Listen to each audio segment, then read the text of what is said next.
Good morning, good afternoon, and good evening, everyone. Wherever you joining us today, this is another live sessions of International Emergency Medicine Education Project, and we welcoming you all of you in the social platforms and the website and wherever you are watching us. Today we have very important guests and we will talk about very important topic related to emergency medicine or maybe related to all medical specialties, which is wellness. Before we start the session, I want to give some information about the International Emergency Medicine Education Project to you. And as you know, this is our fourth year, and the project started with the support of iEM endorsement and also the support of the United Arab Emirates University. Our mission is to promote emergency medicine for medical students and junior trainees and also provide free educational resources for them. And we have multiple platforms, of course, under our umbrella. The main hub is iEM-student.org, and we have another, the website, which is we recently opened almost 1 year ago after the pandemic, and iEM-course.org. You can find multiple resources in these platforms, the chapters, MCQs, the copyright-free clinical images, audio chapters, or the interview videos, something like this. So please visit the platforms, and we hope that you will enjoy and finding valuable resources for you. Today's actually we are doing two live session activity. One of them is we are meeting with the international students around the world, and we are listening their needs and what they think about emergency medicine, and how are the emergency medicine in their countries, and what they are planning for their future. The other session is coffee chat with the emergency medicine experts, and today we have, as I said at the beginning, very important guests. And we are talking about very important topic, which is wellness. And I'm not alone, by the way, during this session. In addition to Dr. Tracy Sanson and Dr. Alvarez, I have a very close friend from IFAM and also ASAP International section, Dr. Janis Tupesis. He will be co-hosting this live session with me today. Now I'm going to invite Janis to the stage. And Janis, could you please introduce yourself and welcome again. Yeah, thank you so much, Alvarez, and welcome to everybody out there. I really appreciate the opportunity to be here today. As Dr. Shevik said, my name is Janis Tupesis. I'm based in the United States at the University of Wisconsin, where I was the previous residency director in emergency medicine, and now I'm one of the faculty and help run the Global Health Institute on our undergraduate campus. And so I mostly have been involved in residency program development and education in multiple different places around the world, and now have involved myself in projects within some larger multidisciplinary organizations such as the World Health Organization and the World Bank. But like the most important thing for ALPR is that I'm the chair of the board of sort of visitors in the advisory board to the iEM Foundation project. And so I'm incredibly happy to be here with friends and colleagues to talk about a really an important discussion, and that is sort of wellness and emergency medicine. I think the last 18 months have taught us a lot of things about clinical medicine. They've taught us a lot of things about interpersonal relationship with friends, family, and patients. And one of the things that I think that we're going to take most from it is how to not only be good to our patients, but be good to ourselves as clinical practitioners. So I'm incredibly happy to be here with Dr. Sanson and Dr. Alvarez discussing this topic. So again, if anybody has any comments or questions, please let us know. We can take comments on the platform, and I'm happy to help facilitate the discussion. Thank you, Janis. I think we can invite our first guest, Dr. Tracy Sanson now. Hi. Hi, Dr. Sanson. Great to see you, and I'm excited to be in this vast across all these countries and talking to you. I've been an emergency physician now for over 30 years. It started out much different than it is today. And I think that's what you're going to hear as we discuss wellness. When I first started out in emergency medicine, I remember somebody saying to me, people only do this for about 10 years or so. And it was a brand new resident or a brand new specialty at that time. So it made sense. And then all of a sudden now we have people who have been 20, 30 plus years in emergency medicine. And we're learning that it is not a sprint. It is for the long run. And so we've had to adapt what we think about wellness, and especially then as Janis said, in the last 18 months, how it's challenged us in emergency medicine. So I'm looking forward to us really bantering back and forth on the things that we've learned and the lessons that we wish we had learned earlier on in our career. Thank you. Thank you very much. Thank you very much for joining us today too. And now our other guest is Dr. L.A. Alvarez. Welcome, Dr. Alvarez. Thank you. I'm really honored to be part of this discussion as well. My role at Stanford is I'm the Director of Wellbeing in our emergency department, and I'm also the co-chair of the Physician Wellness Forum at Stanford WellMD. I'm very excited to share my insight as well from what I've learned over the past 10 years as an attending, from mistakes that I made, the imposter syndrome that I have gone through and still go through, and really the power of self-compassion in making sure that I also take care of myself as I take care of others. Thank you very much.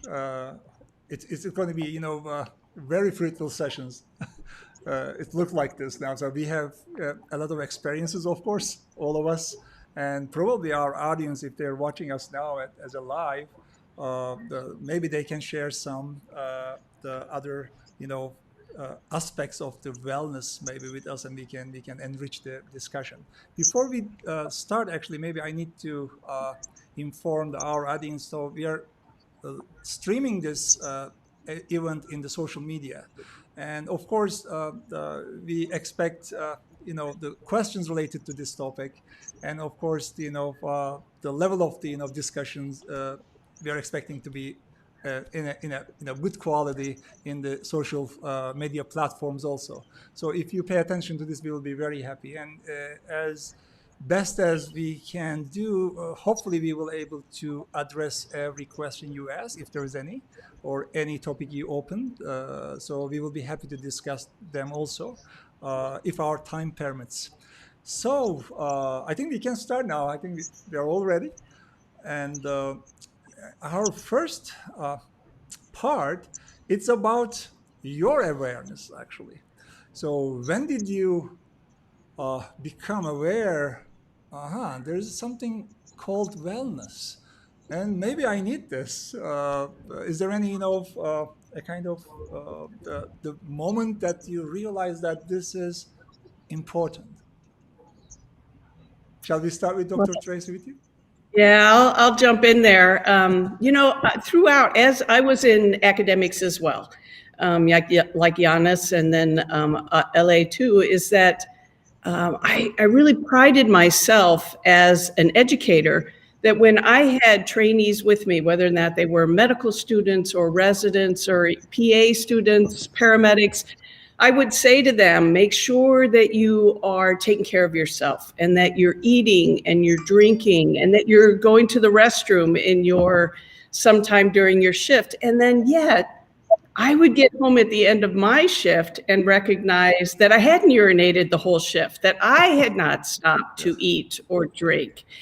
And so although I was preaching the wellness and I knew portions of it, I will have to say that it was about 5 years ago. My father had just died, and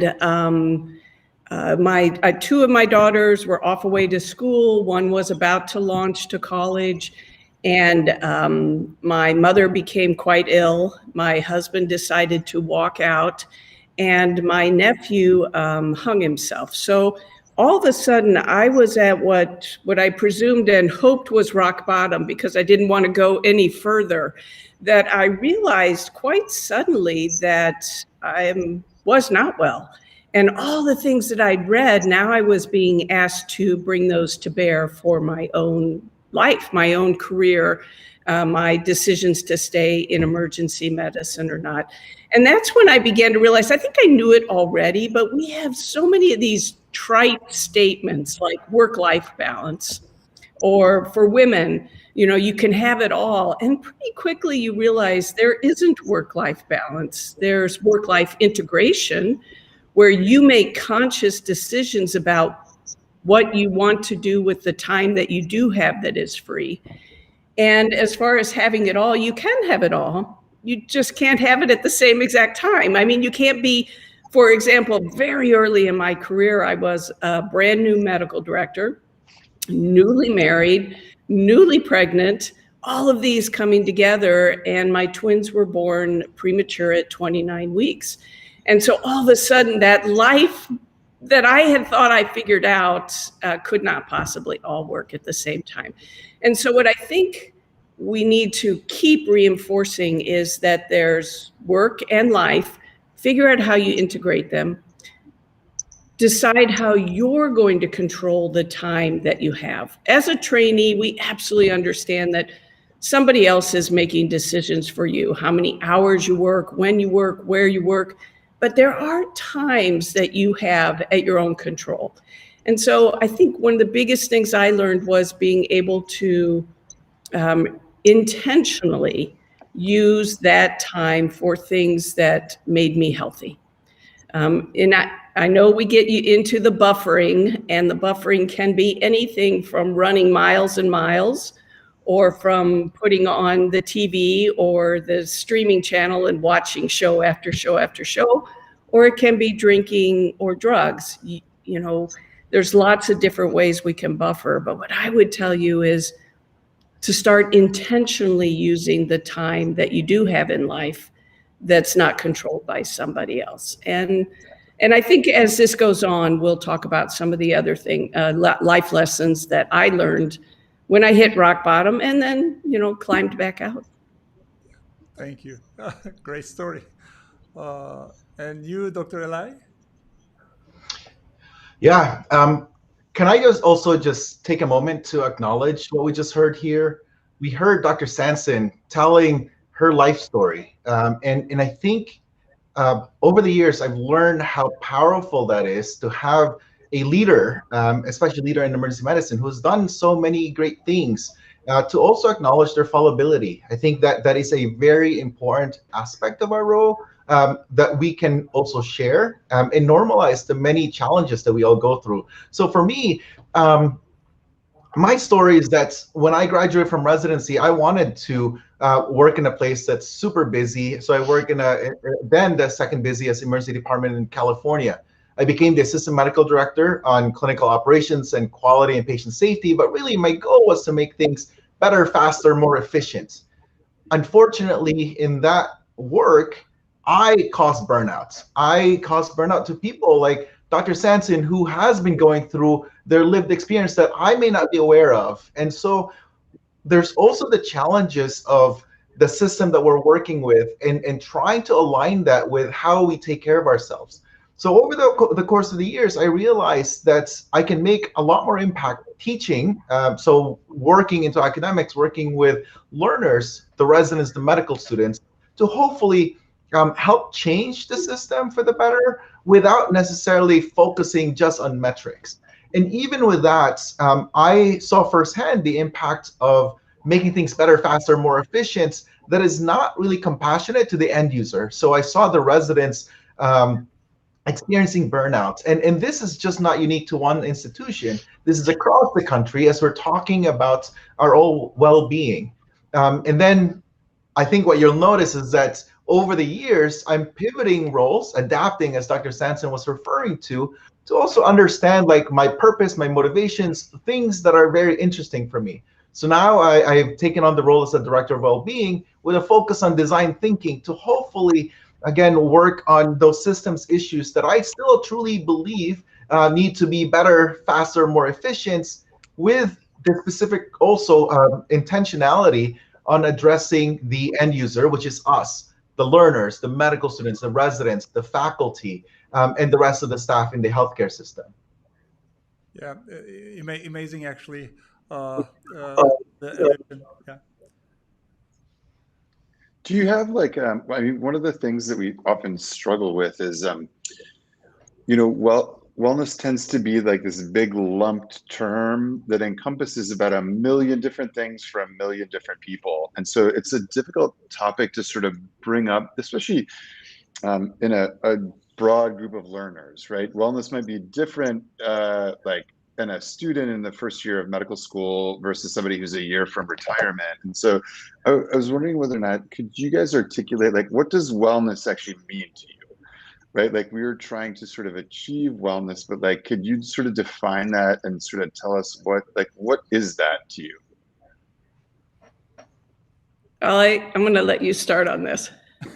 Okay, fantastic. I love the definition that my chair, Dr. Anda Blomkans, used on wellness at Stanford Emergency Medicine. Wellness is being able to do our job and love it, which really encompasses a lot of important aspects, right? To be able to pursue our own interests that also impact a bigger system, and also having the system support you to actually enjoy your work and do well at it. And so I really love that definition for me.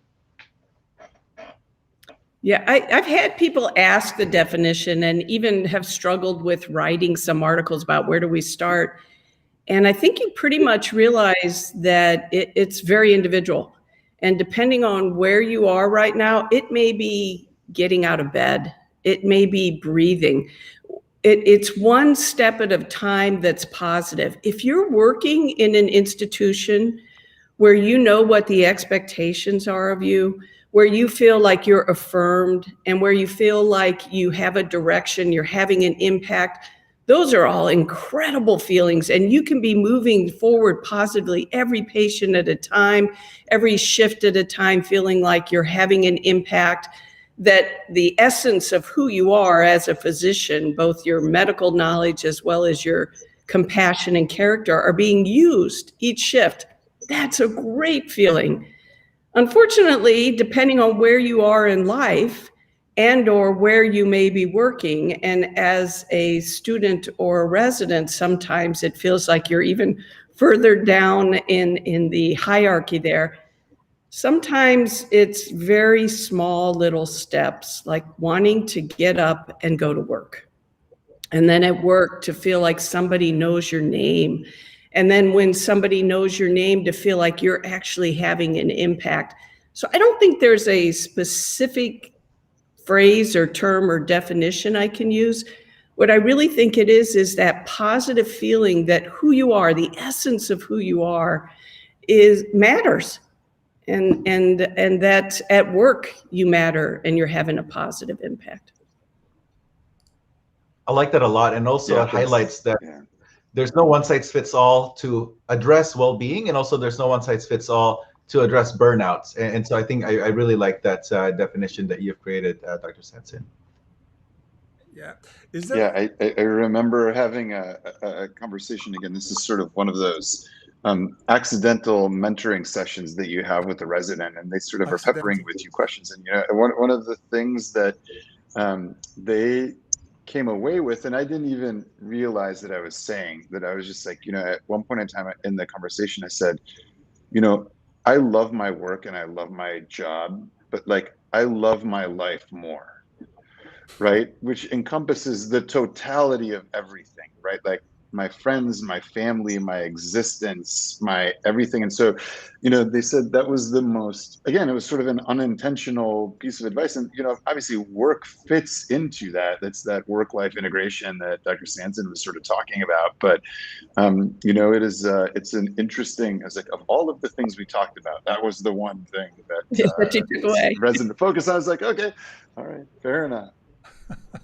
It's good. I was going to ask you actually, Janis, when did you realize this, the wellness is important, but, somehow maybe this advice actually opened your eyes and maybe it's actually saying that how important to having a mentor or a kind of friend actually open our eyes, I guess, during that, training, or maybe the work environment, or sometimes, bad things happen around us, and we just, realizing that, okay, that's it. I mean, I have to take care of myself. Yeah. Yeah. Okay. But I think that like Dr. Tracy and Dr. Alai said some really important things. I think that one of the things that I've noticed is that like during the different phases of your career, things that are important in wellness is just different, right? And so before I had 2 young children, wellness was working like crazy and like sleeping on the floor of your office because it didn't make any sense to go home because you just had a meeting. Like that made sense to me. And then you have a child and you suddenly say, hold on, the things that were important to me yesterday are not quite as important to me today. And so like, that changes during the course of your life. And I think that, one of the things that I found that greatly helped sort of my wellness was sort of the realization that something that was really like the ability to control my own destiny in my work life was the thing that finally, right, like being able to get to a place where you're like, I'm doing the things that are important to me. I have the ability to do, and unfortunately, I think that sometimes is difficult, right? Depending on sort of where you work, as Dr. Sanson and Dr. Alvarez sort of said, because, other people are making those decisions for you. Your director, or your chair, or the hospital CEO, or like all of those things. And so I think that, trying to figure, it's a big challenge in medicine today. Yeah, it is. And actually, we almost, really on time about our sections, are actually the topics that we are actually discussing. Before we go further, I just want to share with you a video. Maybe we already doing this session with different environments and in the conferences before the COVID, of course. Hopefully, it will be again the same soon. We interviewed with many actually experts around the world, and actually Dr. Sanson was one of them. We are not actually talking, different language around the world, and everybody actually talking the same language, and almost everybody has the same struggle in their, the training or maybe in their work environment. And it is really amazing actually that every emergency physician experienced same thing, and every emergency physician expected to hear the similar advices. So I just want to share with you a video. Maybe we can, go deeper to give our recommendations with our experiences. Pick the specialty that best matches their personality, because everybody likes emergency medicine, and that's one thing, but doing it for the rest of your life is quite a different thing, and they need to sort that out. What's good for a month may not be good for a lifetime.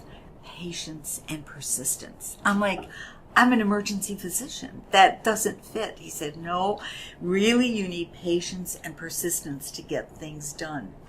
And of course he was right. The level of persistence you needed, though, was way beyond rationality. I thought. Still think. It's a great specialty.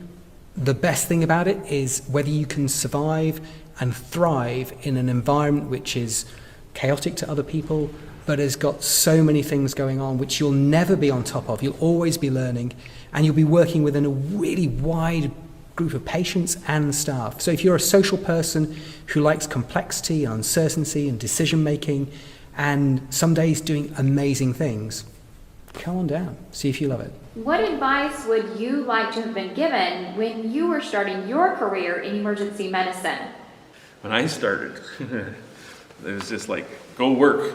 The best advice would have been a little bit of looking after yourself and physician wellness, which was an unknown entity back in my day, but now it's very important that doctors look after themselves so that they can better look after their patients. I started in the UK, it was very, very busy at the time, and I think it would have been around how to look after yourself well and maintain your health and your fitness to enable you to do your job better and look after yourself. Yeah. I think we're doing a lot better now about understanding how important it is to look after our own personal health and to take time to stay fit, to stay healthy. And I think I would have benefited from more of a lesson around that, and not necessarily focusing just on a career in my early days, but making sure that I stay fit and healthy as a person. I probably think, I must admit, probably looking after myself a little bit more. I think it was a challenging 4 years that we had in South Africa, and probably understanding the impact that a little bit about that work-life balance. I probably was a little bit more work-focused, and I might have changed that if I had the opportunity to go back again. I would say find a hobby and pursue that hobby just as passionately as you pursue medicine. If you enjoy emergency medicine or any career, go for it, love it, and blend it with your life. This whole idea about work-life balance, they're separate, they're not. We spend so much time at work that you have to enjoy what you do. So we are not different, actually. Everybody was talking the same language. I just want to ask you this question, actually including Janis.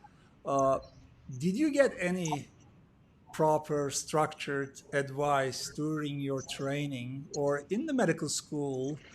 And okay, you are going to a very tough period, which is very heavy work. You have to take care of yourself first. And any the recommendation from anyone in your experience? No, I found, actually looking back, either they didn't want to talk about it or just presumed that we all knew. And I've unfortunately been involved with, as I told you, a personal family member with suicide, but also with several residents through my years in academics. And I think it's a subject that we don't speak enough about. We know we're no different than the rest of the population. There's a 20 plus to or 40% chance that you have a drug or alcohol problem. Put that with the psyche that is a physician that's driven and can be guilt-ridden and is a bit of a perfectionist. And we're a setup to put ourselves in a really bad position. And I think it's time that we start talking about it. And, the wellness that I learned was pre-pandemic. Now that we're in the middle of 18 months and gosh knows how long it's going to be, that it stresses all of us, I think we can ill afford to continue to have this just be, it's always talked about as one of those soft subjects. You can talk about communication, you can talk about wellness, maybe even throw in some intimate partner violence, but then get back to the real science, trauma, pediatrics, cardiology. I don't think we can continue to do that anymore. I agree. I cannot agree more. Yeah, and I agree with that, with Dr. Sanson. And a lot of the conversations with wellness, unfortunately, seem to focus on the individual. How can we make ourselves better? How can we take care of ourselves? I think there's a bigger role for the institution as well. I love, for instance, I'm grateful to work in a place where my medical director, Dr. Lale Garbagian, changed the name of peer review to case review. It's not about the peer anymore. That peer who's involved in an adverse event has learned their lesson. If not, like, they're beating themselves up like at home as they're driving, the ruminations, right? So really changing names to case review moves away from like the naming, blaming, and shaming that is very, very prevalent in medicine. All our lives, at least getting into medicine, we have been motivated, as Kristen Neff talks about, with this motivation of fear of failure and fear of shame. And so whenever we make mistakes, whenever we don't live up to people's expectations, that is a very shame-triggering thing. And so how can we then design a system that would encourage people to thrive, to be curious, to be interested, to innovate, and accept the fallibility of ourselves as physicians? I think we have to, from a systems perspective, really work on being able to talk about these medical errors or medical harm without worrying that we might lose our job. People might judge us, because the reality is we will make mistakes. Like earlier on, I think I stumbled upon it. So your question, Dr. Chevik, about whether I had formal training on this, I did not. And yet, with my role in the residency, I stumbled upon the concept of I make mistakes just like everybody else, especially with my work with quality and patient safety. And so I started sharing these mistakes, just as we're sharing our personal challenges that we've had here, for instance. And for me, what I've learned is that then learners come up to me and say like, oh, thank you so much for sharing that. I had this case as well. And then it's the beginning of creating this psychological safety to talk about mistakes, talk about errors that hopefully will make us better as physicians, will make the system better, and also allow us to take care of other people better. And from the conversations earlier, really giving us that purpose, that we're seen not just like another person showing up to work, but really as members of a care team that is making a positive impact in our day-to-day work. Yeah, that's so true. So true. Any experience from And your Alper, side? I mean, I think that like your question, your question, all of us was like, was there formal training? And I would say universally, 20 years ago, the answer was no, right? I mean, I think that we were in programs and we would have this joke, it was half joke and half true, but like we didn't have sick call, because it's like, the joke was like, if you're calling in sick call in your vent settings. Yeah, right. Like, we had that exact statement. Yeah, you don't call in sick, right? And so I think that the interesting part about that is like, when we talk about a systems thinking, there's an internal system and then there's the global populace external system. And so, I didn't start realizing that again. The reason that we have a trauma care system in the United States was because of an accident and community engagement in that, right? Where like, it doesn't happen. The reason we have resident duty hours is not because we internally policed ourselves. It was that it got out and the general community said like, this is not okay to have kids working 120 hours. And so similarly, I think that, the wellness now, it's interesting to sort of see that we are having this discussion of wellness, but like you turn on CNN or any news station and, every hour there is we have to be careful because the health system is crumbling because nurses are quitting, administrators are quitting, doctors are quitting. And so I do think that there is this eye-opening concept of like, we have to take care of our healthcare workers because they're not going to be there for us if we don't. And so I think that there's an internal input to the system, but I think there's an external, sort of general concept of this. And I think that, I've realized that's in the last 18 months. I don't know if there was a necessarily a concept of physician or healthcare provider wellness, not in the emergency and acute care setting until these last 18 months. And so similar to Ebola articulating that, public health systems are important for emergency care and a lot of other things, I think that, this pandemic is going to give rise to a lot of different things, some of them being education, some of them being clinical care, some of them being health systems. And I do think that some of it's going to be rooted in wellness in a lot of places in the world. Dr. Tupesis, bring up a very good point as well, which is at the beginning of the pandemic, we were looked at as frontline heroes and we were celebrated. That was the moment where we actually started taking care of ourselves. It's like, oh, wow, like people are acknowledging our efforts here. So then now 18 months later, people are making bad decisions that put themselves at harm's way and also put ourselves at harm's way. So there's this sense of betrayal 18 months later. And you're right, like I normalize now that people are angry, like healthcare workers are angry. Healthcare workers are feeling betrayed. Healthcare workers are feeling depleted. That's why people are leaving. And I think that should even be a more important lesson for us as physicians to take care of ourselves, to set boundaries. Just as it's even more important for us to put on that PPE, it's also important for us to seek help whenever we're struggling, whenever we're feeling like a lot of these vicarious trauma that we've been experiencing, especially in the past 18 months, we need ways to process this. And again, designing systems that will allow us to do that without making us feel bad, without making us pay for it later on, or worse, like without losing our jobs, because of some places when you seek mental health support, it can affect your licensing, it can affect your job. And so these are systems, things that we can also hopefully get the public to support us, and again, to acknowledge that those people who are getting vaccinated are actually helping us as healthcare workers. They are doing their job to take care of ourselves as well. Yeah, so true. I'll tell you what I took from it.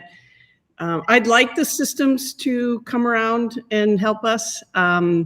What I read the phrase "healthy self," and when you actually looked at it, the phrase terms also are "heal thyself," and that's what I've taken from a lot of this, because the systems are trying to do things. But I found that they weren't trying to do this so I was healthy. They were trying to do it so I was at 2.5 patients per hour instead of burned out and only seeing 2 patients per hour. It was based on my productivity and not for me personally. And so while I would love to see that we have a global system that undertakes this, much like we did with trauma or public health, I really think the take-home message for me has been that it has to be individual, of really putting the importance on your own health and your own relationship building and your outlook on life of how am I going to spend these few moments, hours, years that I have left. Yeah. And obviously, actually, I think that the past emergency medicine training, years since started, there is no structured or formal training or recommendation for any resident or any faculty member, probably. And this is our specialty side. And also, we are living in an environment that we are surrounded with the medical students, and they are seeing us while we are struggling, actually, in this environment. And also, maybe they are seeing us now, it's a kind of exhausted or thinking something else while we need to think something else. But do you think, all those years, are we creating an environment for medical students or our junior trainees, the better environment for them to understand, wellness is important? We didn't think that way. We didn't actually, get education about it, but we experienced a lot. And do you think now there is a maybe transition like this? Maybe they are more aware because of us, or they are maybe more well trained, or be ready for the future career path? Are we feeling those gaps? Any comments on this? I think we're starting. Unfortunately, I think a good portion are looking at us and saying, well, what they didn't work, because there was an article that came out, I think, 2 days ago about the attrition that's been in the UK and Canada. And although it hasn't been written about the US, it's true. All you have to do is look around at your friends. How many are in emergency medicine at 30 years, 20 years, 10 years, and looking for something else to do? So I don't think that we can use just our example for the trainees that are coming up behind us, because that would be really depressing. I think we need to aggressively start, like LA is saying, as having the position of wellness, of actually putting in processes and of expectations that wellness is part of education. I think that learners look up to us and look up to us being tough, right? Because we try to be role models for them. And I think toughness requires us to be vulnerable as well, to share with them that not everything is going to be easy, to highlight the reality of our work, that we too, just like them, are going through something that is monumental, that is really very challenging. And that's okay. And that's how we're able to thrive in this environment, because it's a team effort. And I think so long as we're continuing to do that, I think that will be very helpful. There's this gentleman, Dr. Preston Klein, and he does a lot of work on high performance resuscitation teams. And he uses 3 words. There's the robustness, or when somebody punches you, you just kind of withstand it. And then there's resilience. So you get punched, you fall, and then you get up.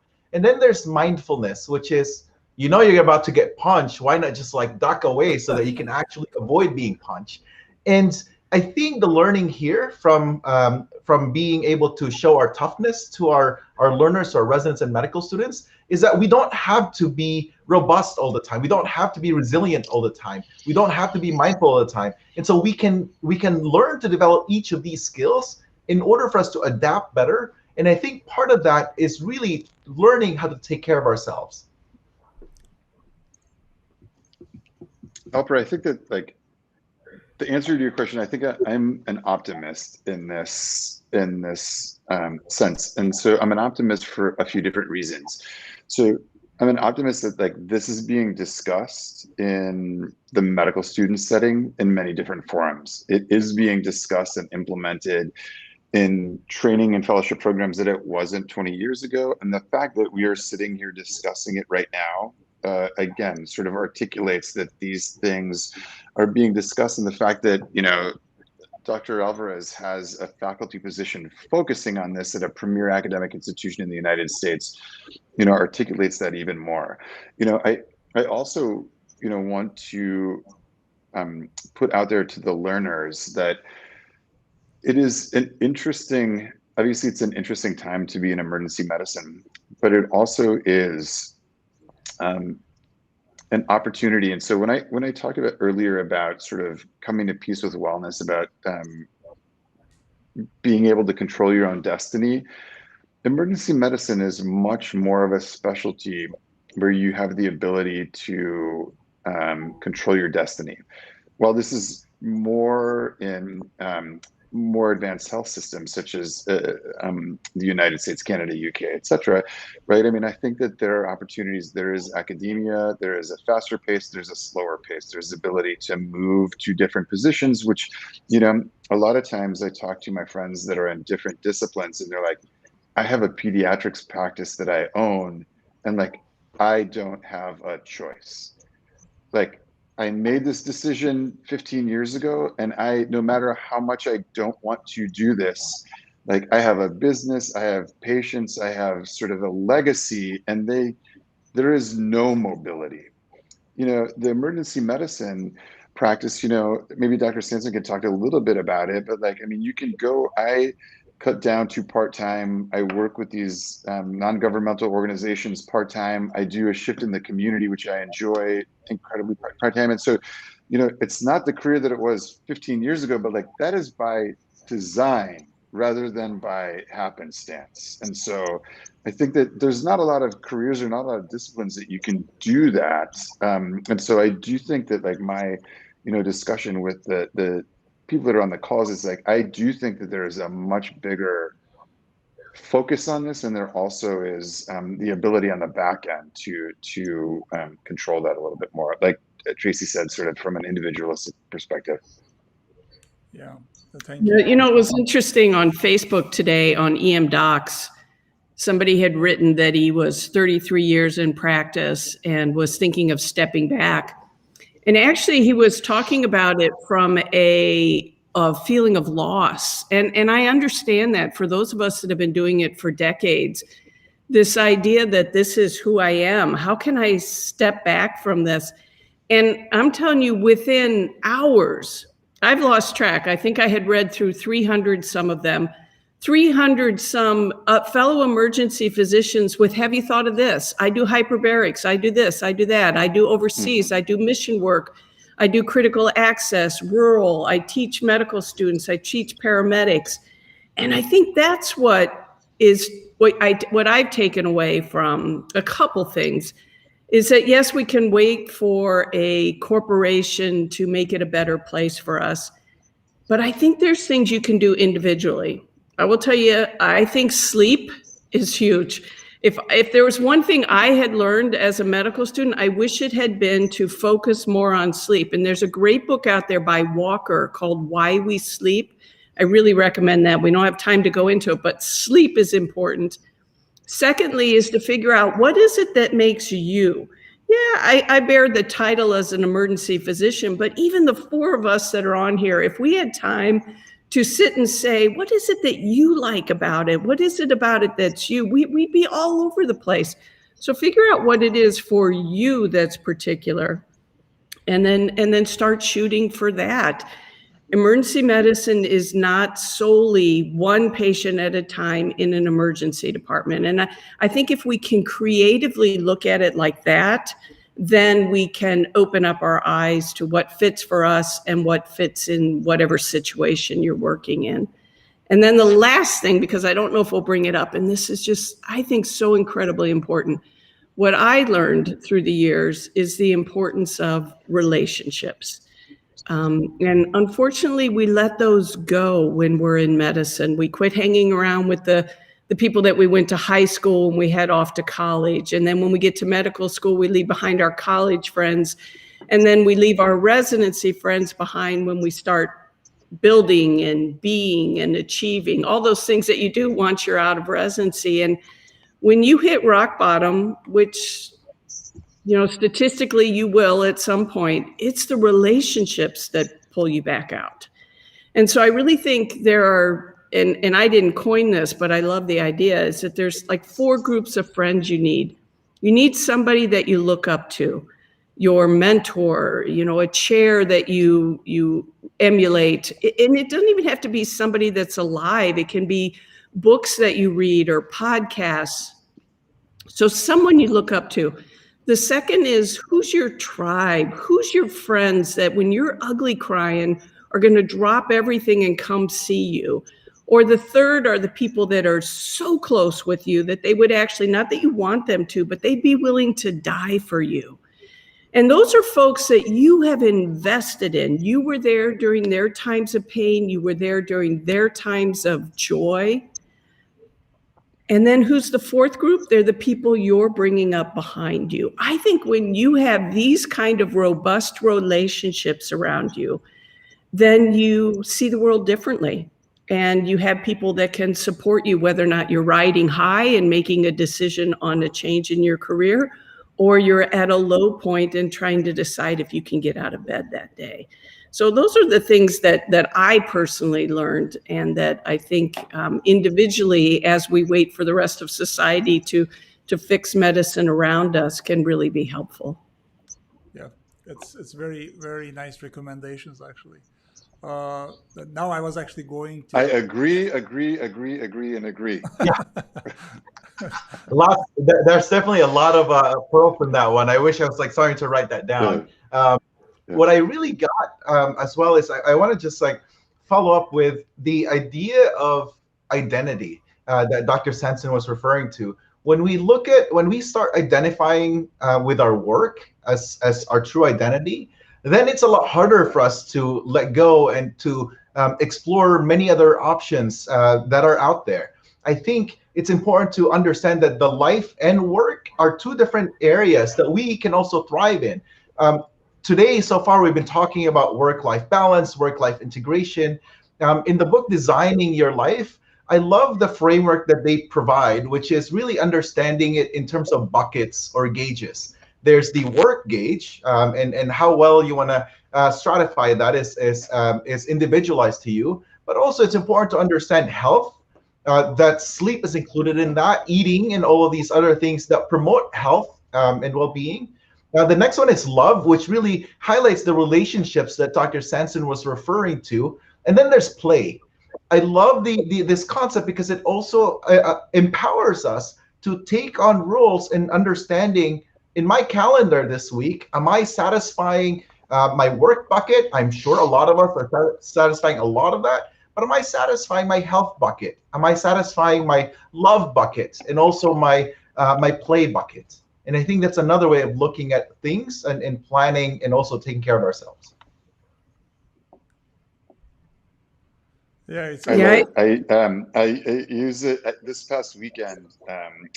Two of my global health colleagues, so one from Texas and one from Minneapolis, we hadn't seen each other for a year, and we're like, mental health weekend. We're like, we all flew in, went to a concert I outside, love it. you know, had a drink, had our families in, we had, and it was one of those things that it is so genuinely refreshing your soul, right? Like it's hard to sort of explain. I think, one of the things for me when I have always loved what I do.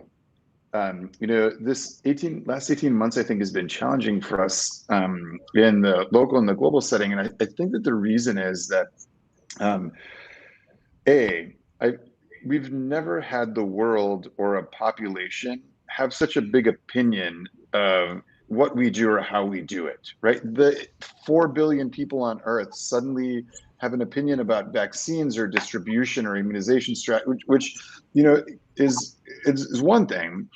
But I also think that, I had never sort of run into um, not conflict, but sort of misunderstanding with some of my friends, family, and colleagues. So, like, they knew what I did. Some of our investment bankers here, some are teachers here. I do emergency medicine. But, when I talked about, 12 months into this pandemic where I did not know what to do anymore, life had become an inconvenience for many people. So they were like, well, nothing has really changed. I'm just at home more. I can't go to my office and I have to order my groceries online or something like that. And you were coming home and you're like, everybody died today. Like there were people in the hallways and on the floor and doing this. And so there was this massive disconnect between how I viewed what was going on and how the whole rest of the world viewed what was going on, that I found myself like it was difficult to find a place to turn to, even in my safe group, as Tracy sort of talked about. And so, that was one of the things that was really challenging for me. I think that we've sort of come around and sort of people have realized that. But the way that we approached this last 18 months, I've never had more challenging discussions or kind of trying to manage the work and my larger life balance than I have in the last 18 months.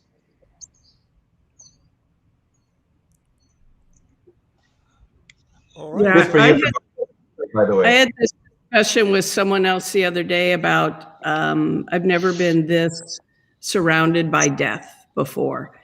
And what I find sad about that is I had 20 plus years of loving emergency medicine and of watching it grow and of us achieving being a specialty and then achieving being the cool, TV shows that were on and then the cool movies that came out.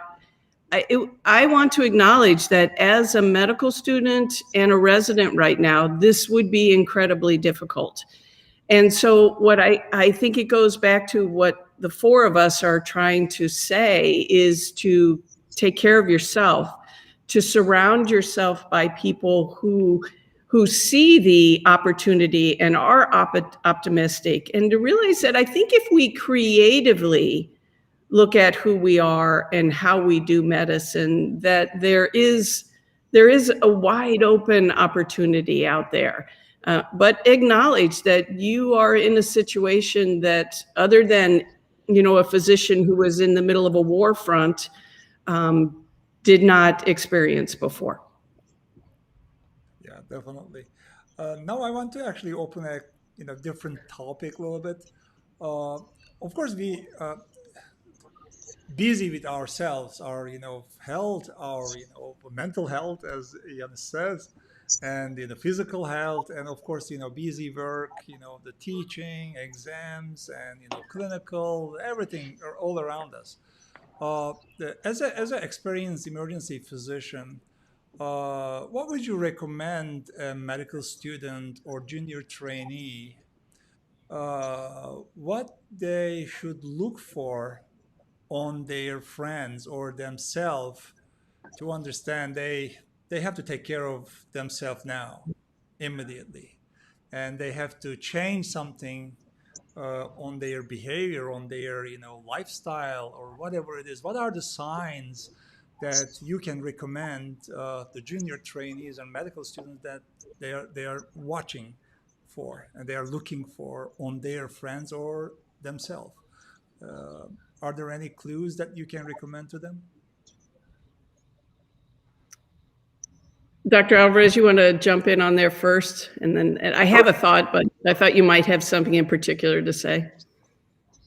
Yeah, so I think depending on the context, so as a medical student, as a trainee, I think if I see my friends or colleagues having changes in their personality, their outlook, the word choices, things that they may be in the past really passionate about and now kind of just dragging themselves, I think it's important to just check in. Each of us has the ability to, whether you're a program director or a fellow medical student, you can ask the question, hey, how are you doing? I think those questions are a lot harder now with social distancing, because when we go into these Zoom meetings, oftentimes we have an agenda and we have to finish all of these things. And so I think we have to be extra deliberate about finding those little connections so that we can just chit chat and ask people. And then when you notice that people are not texting back as quickly or has been like disappearing for several of the sessions, check in with them. Because it may be that one important text or phone call that they would need in order to realize that, oof, they're in a dark moment right now.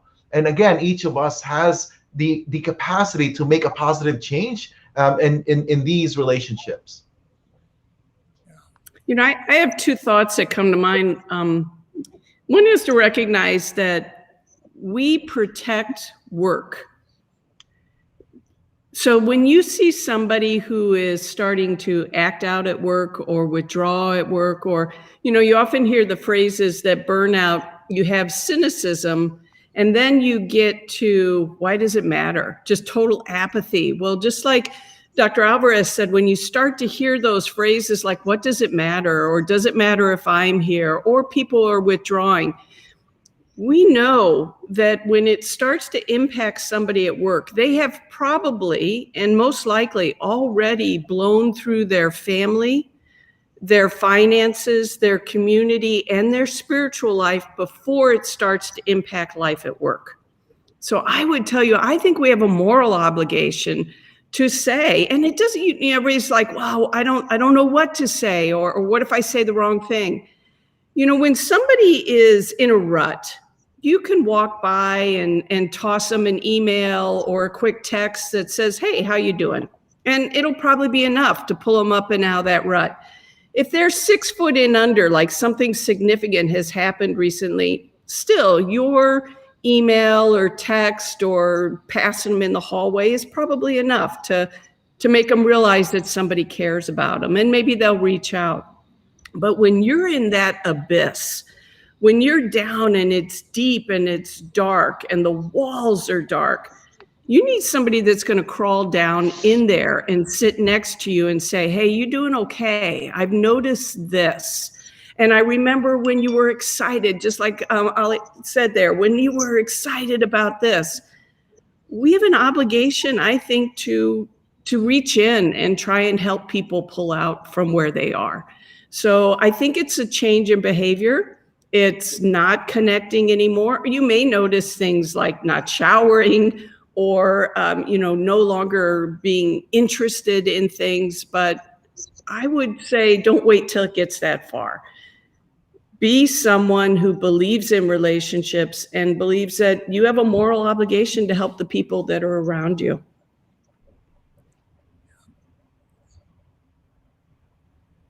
Any recommendation from your side, Janis? No, I mean, I think that these guys articulated incredibly well. I want to remind people, if there are people in the audience that want to ask a question, please, join us kind of on the side. We would love to hear from you as well. I think that they articulated it incredibly well. I do think that it takes a certain amount of emotional intelligence to do so. And I think that the two speakers that we have an incredible amount of emotional intelligence. They have the ability to sort of self-reflect on themselves. They have the ability to sort of see nuanced things. And so that is not everybody, right? There are different people in there. And so I do think that looking at those objective things, as Dr. Alvarez says, right? And so I think that as a residency training director and as a clerkship director, or being involved in sort of the student programs, I think that, you know, looking for, yes, changes in behavior. I think that like tardiness, and so like not showing up to conferences, not showing up to shifts, or doing these things are sort of warning signs that, you know, at least somebody needs to pay attention. It doesn't necessarily need to be the person that recognizes it, but somebody that does have that emotional intelligence to sort of reach out to those folks. I don't know if the speakers can comment, but I know that with the advent of sort of the concept of physician wellness, we have a much better structured, formal program on where to send students, residents, and faculty than we did, you know, many years ago. And so there are the abilities to have people go see counselors. There's the ability to go talk to peers. There's completely anonymously. And so I would encourage everybody, if those systems are in place, to refer people or yourself to the systems that are in place. They're there for a reason. Thank you for bringing that up. And I think I agree, emotional intelligence is important. And for me, I think a practical thing that I do, and I don't think this takes a lot of emotional intelligence. I'm a nocturnist, so I only work overnights in the emergency department. And so when I see my residents, my medical student yawn, it's a reminder for me to just check in. Hey, how are you sleeping? Because as Dr. Sanson mentioned earlier, sleep impairment significantly impacts how we see our outlook in life. So it impacts our well-being. It really leads to burnout and all of these like downward spiral that happens when we're really not sleeping well. And so again, a simple practical thing is when I catch somebody yawn, usually people joke on, I saw you yawn. And then I just check in. Hey, how are you doing? And it doesn't take a lot of time or an effort to do that. Yeah, I would agree. They're asking how you're sleeping, encouraging someone to go eat. You know, sometimes it's even as seemingly insignificant as using somebody's name. I find this especially when we're in emergency medicine. You can be working with somebody over a patient, impacting morbidity, potentially mortality, spending tens of thousands of dollars, and I don't even know the person's name I'm working with.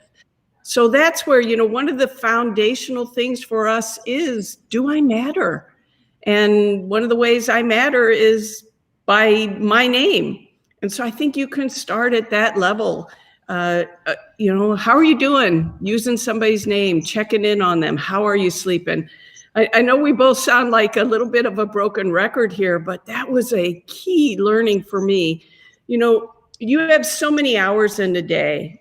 A good portion of it is chosen by your residency or your school, or even your chair or your medical director on how your time is being spent. But the time that you do have, be intentional about how you're using that, and sleep is one of them. A life lesson learned way too late. I love that a lot. And if I can just follow, I think sleep is very important, and also boundary setting. I think that oftentimes it's overwhelming as a medical student, as a resident, to think of like the many things that are imposed on us in your schedule. But as Dr. Sanson said, we do have the ability, we do have control on certain things that we have, including when you're going to sleep, how are you going to take the time to actually allocate for your sleep, or taking care of yourself. So I want to ask you actually, how many hours sleep a day? 7. Yes, at 7 as a minimum. I personally am better at 9, but 7 is a minimum.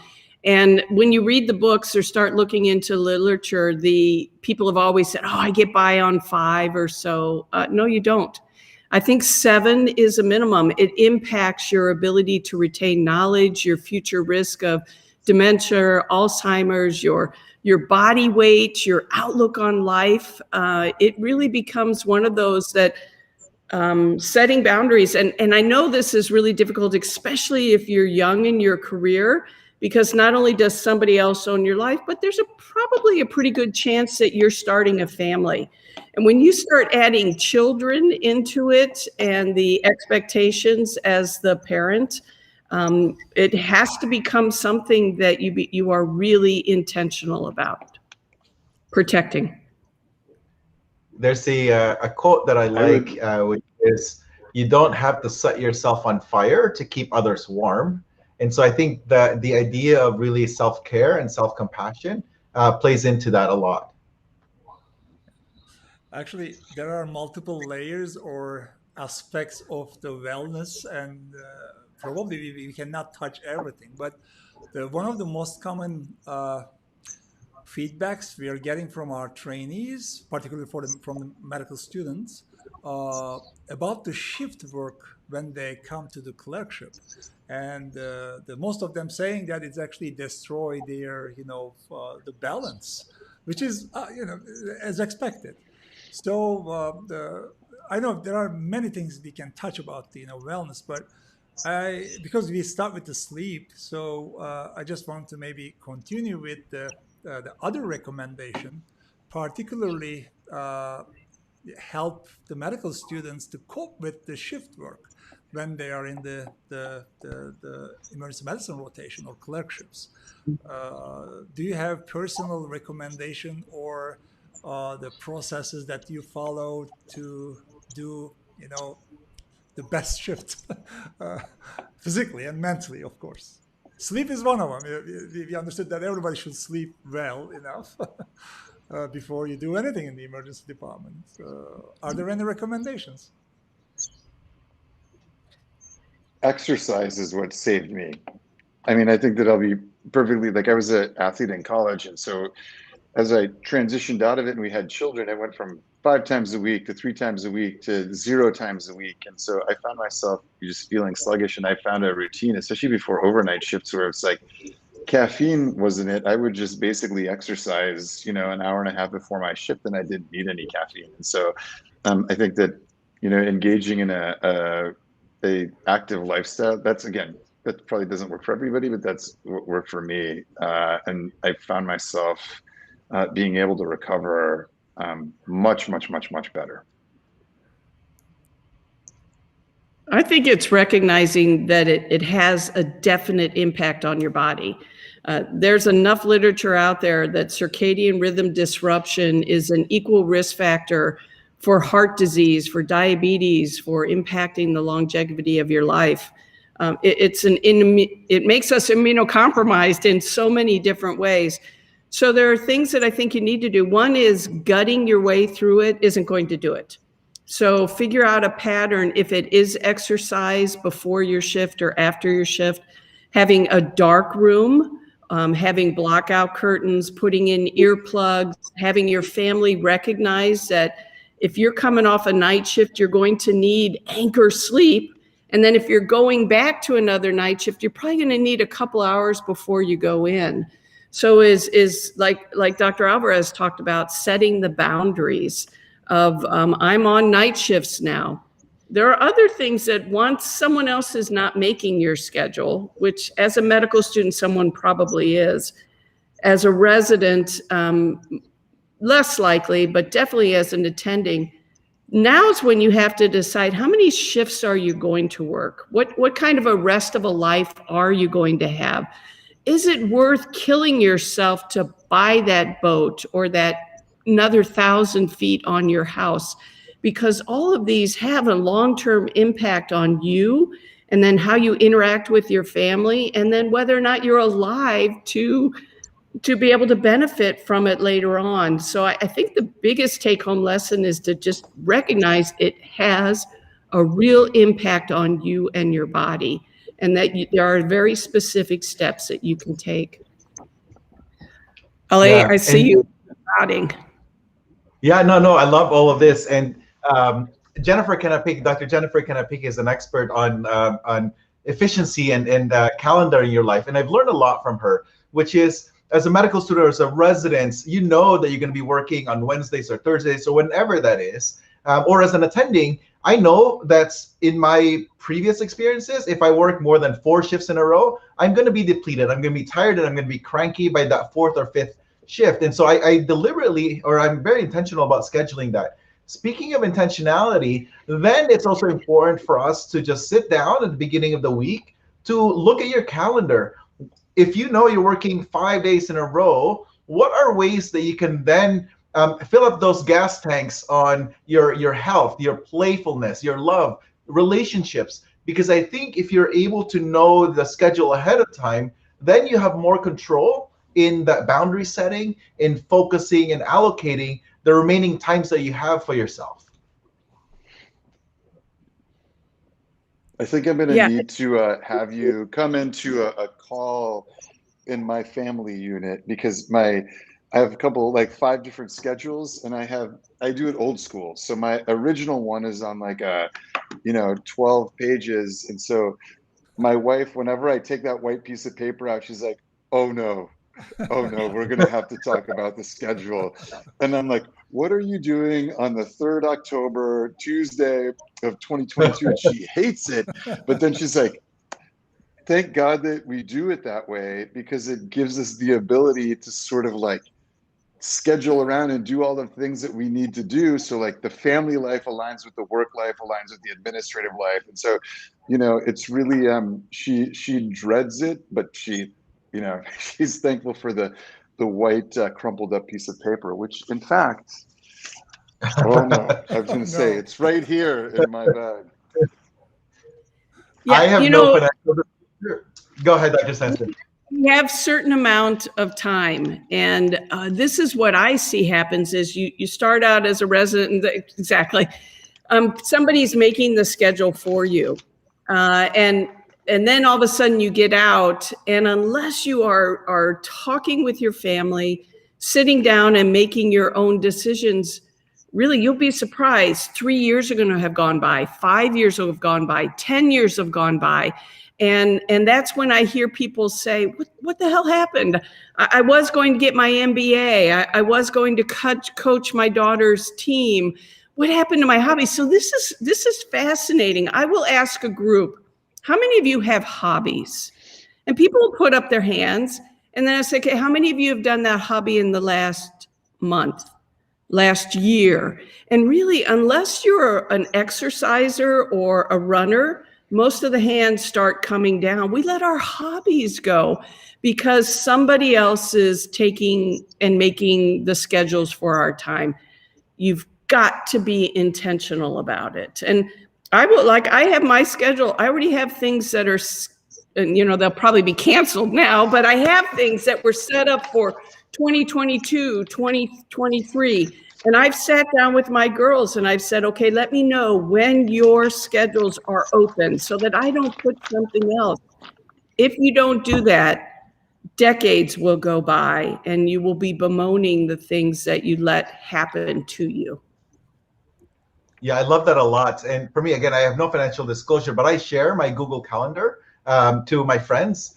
Because so I have my work calendar, I have my other commitments like in national organizations calendar, and I try to combine that with my personal calendar as well, because you'll see there, I go to get to go to the spa, I go get my haircut, like dinners with friends, and usually when we have dinner, before we leave, I have everybody like open their calendar, all right, when are we gonna do this next? Again, that intentionality really sets us up for success in the long term. Like I pride myself in residency that I traveled outside the country twice a year. And one of that I always organized with my classmates. And so now 10 years out of residency, we still travel together in some ways because again of that routine that we've created. There's a cadence that something in 6 months, I'm looking forward to another trip, because for me, that means a lot to me. And so whatever that is, the hobbies that Dr. Sanson was referring to, you have to prioritize that. You have to include that in your calendar because you'll forget about them. And then you start not liking yourself because you're not able to fulfill many of these other needs that you have.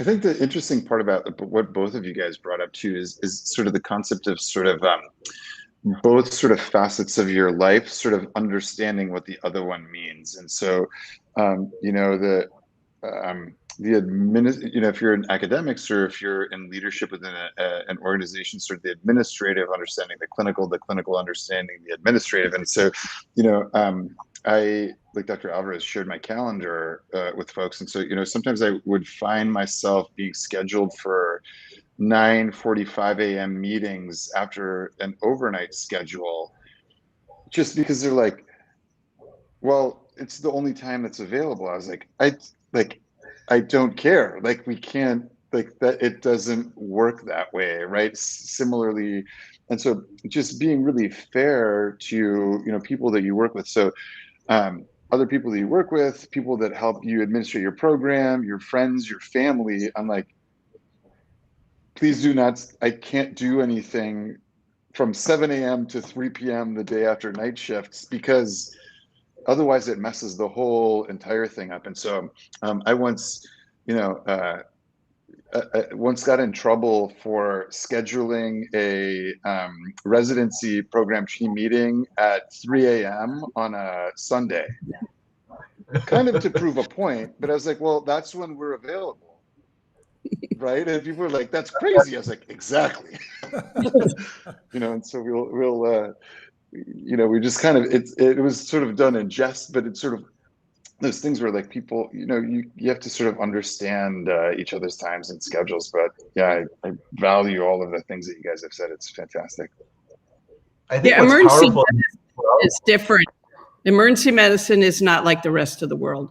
And so you'll probably find that your really good friends who you end up staying connected with are in emergency medicine, because they understand that your weekend away might be Wednesday to Friday, and that That's right. your to connect might be Sunday morning.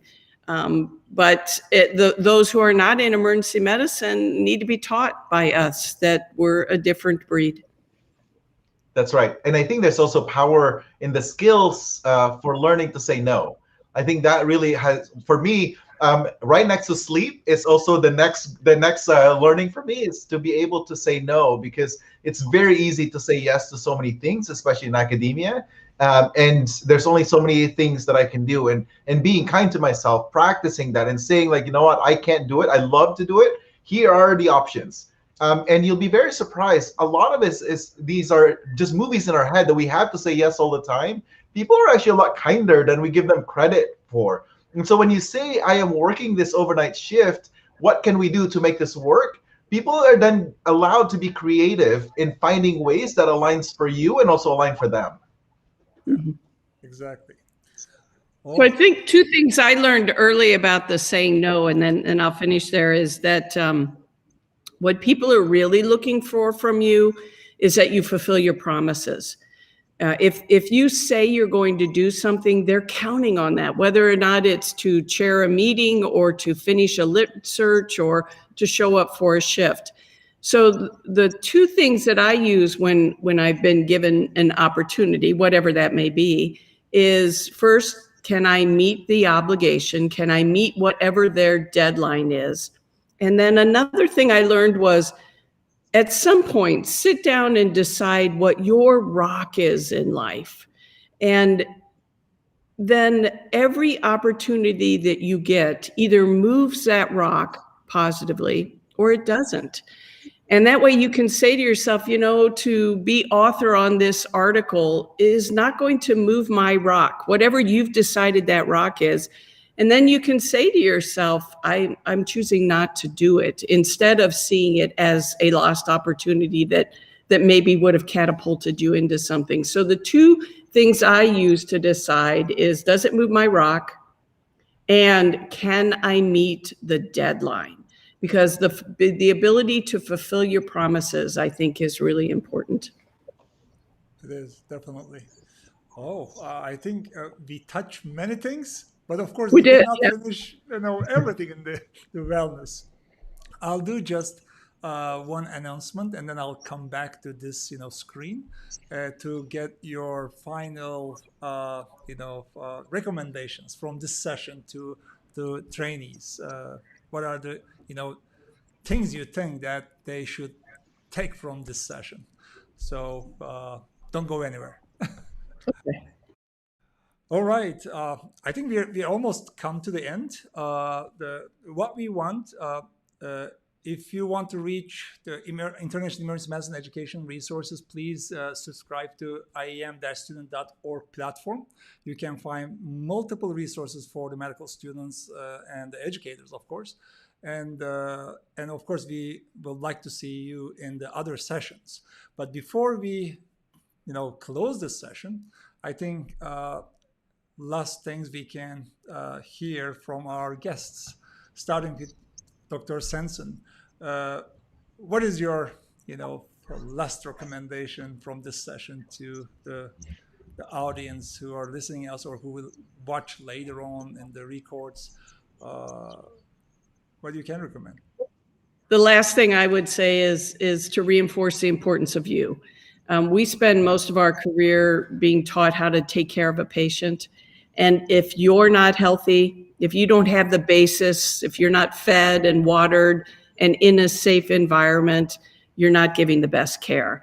And so your personal development, one portion of it of which is this wellness that we're talking about, your personal development is key to you reaching your potential and being the best physician, mother, administrator, whatever it may be. So I would bring it back again to the importance, and if you need it, to give you the authority to focus on yourself. Thank you. Dr. L.A.? Yeah, first of all, thank you so much. Again, I'm really honored to be part of this group. Really, we covered a lot of great topics. In hearing the great leaders in emergency medicine talking about patience and persistence and passion, my wish for the audience and for all of us is to be able to also continue this curiosity to explore what we are interested in, and finding the time to incorporate that in our lives. I think included in that is self-compassion, being kind to ourselves, to create those spaces for us to be curious.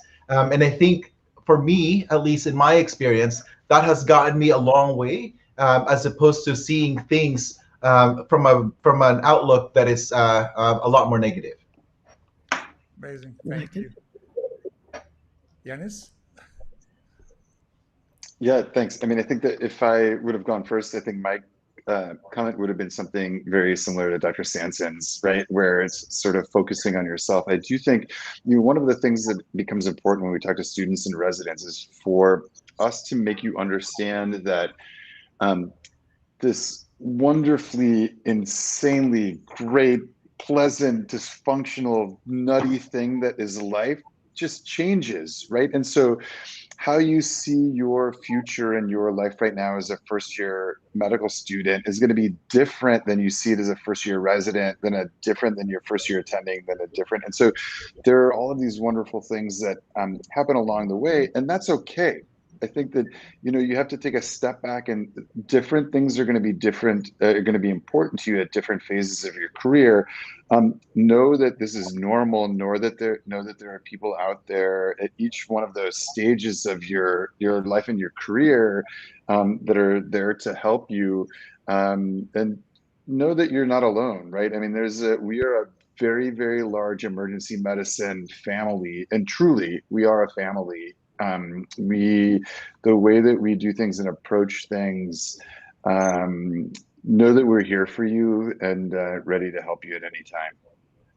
Yeah, great. Thank you. I don't know what to add more, but probably I could say maybe take care of yourself first before you take care of the other people, which is we are serving. So again, thank you very much to join an iEM live session. Thank you very much accepting our invitation. I know you're all busy emergency physicians and you're world experts of emergency medicine and this field. And we hope maybe we can do some other different sessions for medical students and trainees in the future. And thank you again. Thank you very much. Take care.